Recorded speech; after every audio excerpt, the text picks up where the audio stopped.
E aí galera, beleza? André Bona aqui, mais um vídeo aqui pro canal Blog de Valor, onde a gente fala de finanças e investimentos para adultos, beleza? Gostou dessa? Essa é muito boa, vou usar muito essa. Bom, é o seguinte, estamos aqui fazendo o segundo vídeo aqui em setembro agora, com a Eleven, né, de uma série de 5 vídeos que a gente vai colocar no ar aqui, de novo com o Dato, onde a gente vai dar um pouco de continuidade de um vídeo anterior que a gente falou sobre o racional do investimento em ações. Dato, eu queria te perguntar hoje do seguinte: a gente falou no vídeo anterior sobre o racional de investimento, quando o investidor vai investir em ações, estratégia de dividendo, acompanhar o índice, né, estratégia passiva, estratégia de value invest, né, encontrar oportunidades com preço descontado, falar um pouquinho de small caps também, mas eu queria saber o seguinte: tem duas desses racionais de análise que eu entendo que acabam sendo... o próprio público pergunta mais coisas que remetem a esses dois racionais, que é o value invest, encontrar as ações com preço descontado, e a estratégia de dividendos, entender um pouco mais sobre isso. Primeiro eu queria bater com você um pouco da estratégia de valor, né? Encontrar ações sendo negociadas a 20 que valem 50, por exemplo.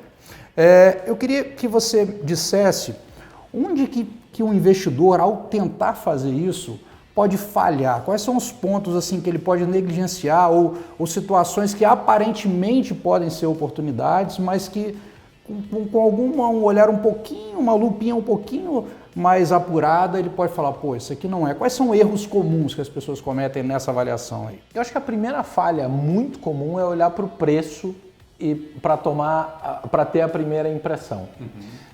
A gente tem historicamente, isso se repete em cada ciclo, ações que, por exemplo, foram cotadas historicamente a R$20, hoje estão a R$5, mas estão a R$5 porque a empresa realmente mudou substancialmente, se endividou muito mais do que devia, perdeu seus principais clientes, mudou de mercado, mudou a realidade. É outra empresa, já. É outra empresa. E aí o investidor olha e diz assim, nossa, tá R$5, já foi 20, tá barata.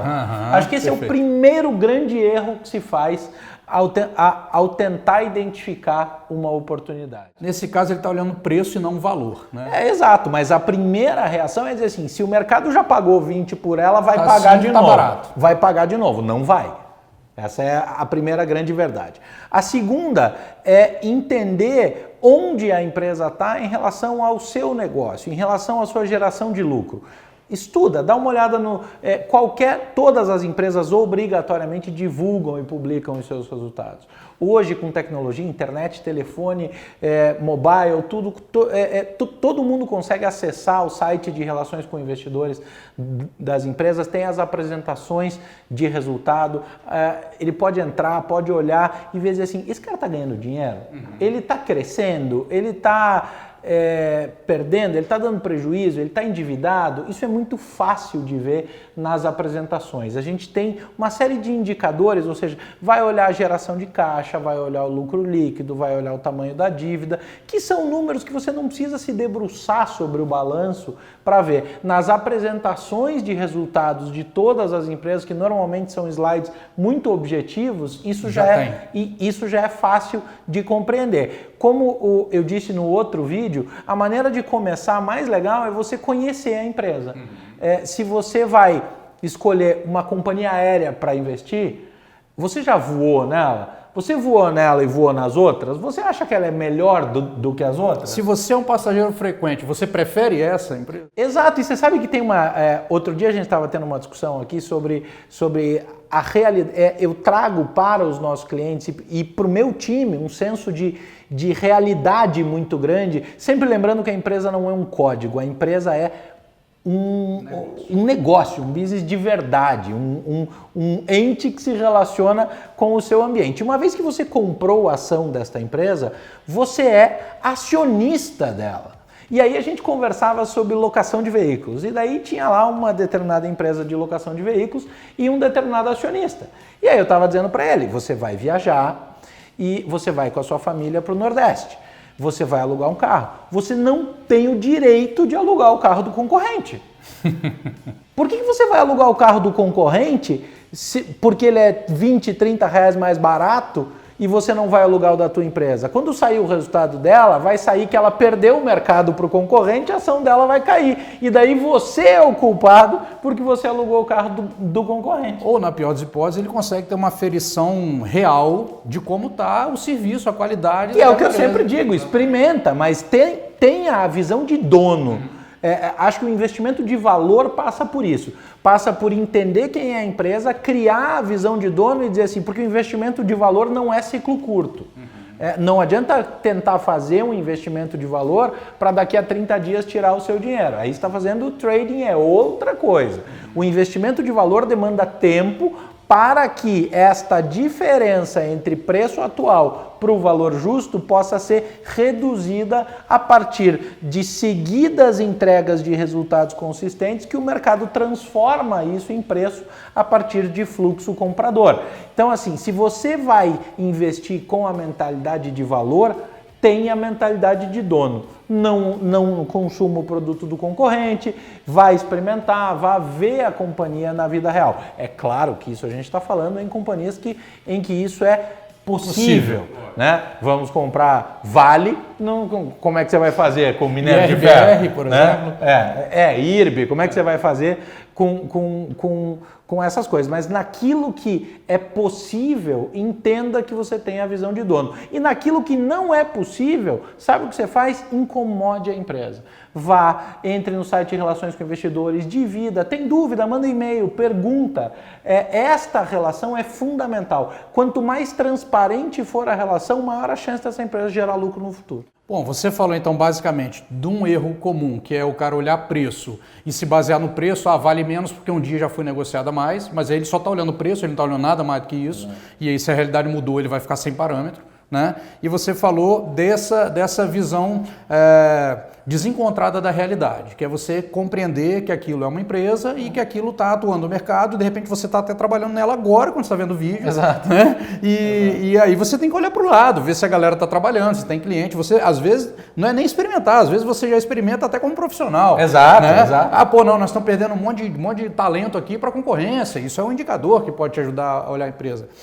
E tem aquele fator também que é o seguinte, vamos supor, as empresas também divulgam os planos de crescimento e as metas que elas vão realizar. E muitas vezes algumas empresas vão divulgando aquelas metas e vão cumprindo e outras vão ficando longe daquilo que elas divulgam. Isso também faz com que essa empresa, a gestão dela perca um pouco de credibilidade, né? Então como é que é isso? Porque um dos componentes desse cálculo do valor da ação está num fluxo futuro, está numa expectativa de... Tudo, na verdade. Exatamente.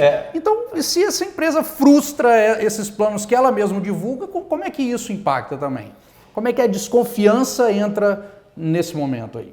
Hoje no mercado brasileiro ainda tem uma quantidade pequena, muito menor do que deveria, de empresas que dão a sua visão verdadeira de futuro, que é o que o mercado chama de guidance, né? Ou seja, direcionamento. Existe uma percepção de que isso é um valor estratégico da empresa, o que eu acho uma grande bobagem. Eu acho que quanto maior for a transparência, maior a previsibilidade, maior a segurança que o investidor vai ter. Mas enfim, é o que é. Então, agora, quando as teleconferências de resultado, por exemplo, que são uma grande experiência, porque é aberto para todo mundo. A empresa divulga no site de uma vez por trimestre, ela divulga no site dela quando ela vai publicar o balanço e no dia seguinte, normalmente, ela faz uma teleconferência de resultado que qualquer um pode entrar. Você digita lá o número e pode escutar. E ali você escuta o management, escuta a gestão da companhia, dando as suas explicações sobre o trimestre que passou e apresentando a sua visão do que vem à frente. Algumas mais em detalhe, outra em menos detalhe. Agora, quanto mais segurança a empresa passa, quanto mais transparente ela é, certamente maior a chance do caminho ser claro. Quem compra uma ação, compra o futuro desta empresa. Não esqueçam disso, performance passada não é garantia de performance futura. Nunca. A gente precisa entender para onde esse cara está indo. De onde ele veio é importante? Mas se a gente comprou a ação hoje, interessa para a gente para onde ele vai. Perfeitamente. Então é isso aí. Agora vamos falar um pouquinho, não é esquecer completamente, mas falar da estratégia de dividendo, do racional de dividendo. E eu sei também que muita gente olha, né, que começou a estudar, fala, não, eu quero estratégia de dividendo e tal, e ele olha basicamente, única e exclusivamente, o indicador de dividendo frente ao preço, digamos assim. Quanto que ela está pagando dividendo, pô, eu vou comprar essa ação, vou gastar, sei lá, quantos R$1.000, né, e vou ter tanto dividendo, ou estou tendo, ou nos últimos 12 meses, ela me pagou tanto dividendo frente ao preço que eu estou comprando agora. Essa é uma métrica, mas o que tem de armadilha nessa métrica? Do mesmo jeito que olhar o preço da ação só é a maior armadilha no investimento de valor, olhar para o dividend yield, ou seja, o percentual de dividendo a ser pago no futuro, única e exclusivamente, é a maior armadilha para quem escolhe uma carteira de dividendo. Por que isso? O dividend yield é o valor em percentual que você recebe frente ao preço da ação. Por exemplo, uma ação custa R$10 e ela projeta pagar um dividendo de R$1 nos próximos 12 meses. Significa que você vai ter um rendimento de 10% sobre o valor que você está pagando hoje da ação. Beleza? Então, se você tem uma Selic a 6,50, você olha e diz assim, bom, vou ganhar 10% só em dividendo, vou comprar essa ação. Mas aí você esqueceu de olhar se essa empresa estava com o lucro em ordem, com as contas em ordem, se o controlador estava em ordem, se o negócio dela estava certo. E o que aconteceu? O lucro dela caiu, ela perdeu performance, mas ela cumpriu o que ela falou. Ela te pagou 1 de dividendo. Só que a ação caiu 3 e foi para 7. Você comprou a 10, recebeu 1, foi a 11. Caiu 3, você ficou com 8. Então você perdeu 20% em um ano que você esperava ganhar 10. Então olhar só o dividend yield é a principal armadilha de uma escolha de dividendo. E tem muita gente que faz isso. Quando a gente montou a nossa primeira carteira de dividendo, a gente teve um questionamento de um determinado cliente que disse assim, mas você colocou uma empresa que tem 2,5% de dividend yield. Eu descoloquei, mas o potencial de valorização dela é 60%. E no primeiro ano, a ação que pagaria naquela mesma carteira 8% de dividend yield pagou 8% e valorizou 5%. Ou seja, o ganho total naquele primeiro ano do investidor que entrou nesta carteira de dividendo naquela ação foi 13%. Esta ação que pagava 2,5% valorizou 25%. Ou seja, ele ganhou 25 mais 2,5, ele ganhou 27,5, exatamente o dobro que ele ganhou na outra ação. Se ele tivesse analisado só o número do dividendo, ele teria ganho menos dinheiro na ação que pagou um percentual maior de dividendo. Carteira de dividendo é montada com empresas de alta previsibilidade de lucro, estabilidade nos seus negócios, modelo de governança transparente. Tem muita empresa, mas muita empresa na bolsa que paga dividendo para tapar buraco de controlador. Então isso não é bom, né? Não é saudável criar uma carteira de dividendo com essa mentalidade. A gente tem que buscar empresas que gerem valor de longo prazo, porque o dividendo deve ser, na linha do tempo, reinvestido, e aí você começa a fazer o seu próprio patrimônio gerar mais resultado, mais rendimento e vira um círculo virtuoso. Perfeito. Então você colocou 3 indicadores essenciais ali para a escolha. Previsibilidade, quais foram os outros 2? Previsibilidade de lucros futuros, estabilidade nos seus negócios e bom modelo de governança. Beleza. Então é o seguinte, primeiro esses 3 fatores, depois o dividend yield. Exato. Né? Não inverter a lógica. O dividend yield é a consequência do negócio e não o contrário. Perfeito, excelente. Então isso é muito importante também, que acontece muita dúvida aqui quando o pessoal fala, eu vou ter uma carteira de dividendo, esse dividend yield aqui está melhor. Esse é um erro realmente que eu vejo acontecer. Não, e tem sites que cumprem um trabalho muito legal, sites abertos, inclusive, que dão indicadores de dividend yield e tal, e que às vezes distorcem a percepção das pessoas. A pessoa olha lá e diz assim, nossa, aqui tem um dividend yield enorme, eu vou comprar essa ação. Mas ela está destruindo o valor, o preço dela vai cair, ou tende a cair no longo prazo, e o seu resultado, que é o que importa da combinação entre valorização da ação que você comprou mais o dividendo pago, ele é substancialmente abaixo de um outro investimento ou de uma outra escolha qualquer. Então, na verdade, o grande lance, digamos, né, seria encontrar empresas boas, pagadoras de dividendos, que continuam entregando valor para o acionista. Exato. Que continuam tendo boa presença de mercado, boa governança e tudo mais. Exato. É isso aí, perfeito. Que mais? Eu acho que assim, vale super falar sobre, por exemplo, o setor elétrico, que é um setor o setor de utilities, né? Elétrica e saneamento. Pela característica, elas têm muita relação com o poder público. Né? Uhum. E tem muita empresa desses setores que foi destruída por gestões muito mal feitas por políticos, não técnicos e que machucaram as empresas substancialmente. E que está cheio de gente que continua achando que é uma empresa de dividendo porque é do setor elétrico ou é do setor de saneamento. Isso não é suficiente. Então, acho que esse alerta, e aqui vocês não têm noção da quantidade de vezes que eu repito isso. É dividendo?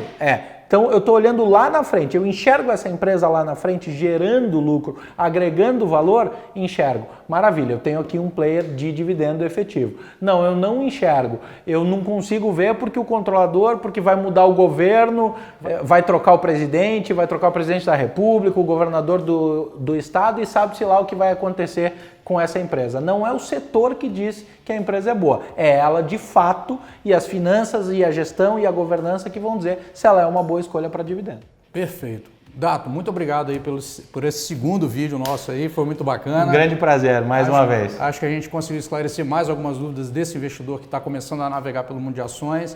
E o seguinte, se você quer saber qual empresa de análise que eu utilizo para fazer os meus investimentos, vem na descrição do link aqui embaixo, clica lá, se inscreve lá direitinho que eu vou mandar para você qual é a que eu utilizo e inclusive um cupom de desconto caso você queira conhecer o serviço da empresa também. Beleza? Então é isso e aproveitando aqui, dar os parabéns pelos 3 anos da Eleven, temos mais... Esse é o último vídeo da nossa série aqui de setembro, parabéns e foi um prazer ter vocês como parceiros de conteúdo. Não ter, né? Ter e continuar tendo para o futuro aí, olhando o futuro, né? Continuar entregando valor nessa nossa parceria de conteúdo. Obrigado, Dato. O André foi o primeiro parceiro institucional da Eleven, começou um cliente, virou um amigo, um parceiro e assim, acho que muito do que nos uniu, né, André, foi o compromisso com essa galera que está aí, né? Sem dúvida. Foi a absoluta responsabilidade e diligência na condução de tudo. Não tem mágica, mas a gente tem um time enorme hoje, brilhante, que trabalha para formar a gente. Esse lado educacional nosso sempre foi uma convergência. É um imenso prazer estar aqui. Eu não tenho nenhuma dúvida que nos anos que virão, a gente já começou o ano 4, nos que virão a gente vai estar junto aqui. Beleza, Dato. Obrigado mais uma vez. Grande abraço. Valeu, galera. Valeu, galera. Até o próximo vídeo. Tchau, tchau.